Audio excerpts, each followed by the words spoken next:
एक अरब ने अपने बेटे को नसीहत की कि 6 किस्म की औरतों से शादी ना करना।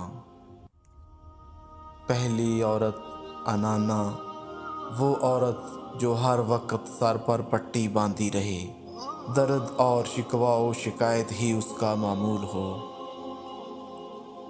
दूसरी औरत मनाना, जो औरत हर वक्त मर्द पर एहसान ही जताती रहे कि मैंने तेरे साथ ये एहसान किया और तुझसे तो मुझे कुछ भी हासिल ना हुआ।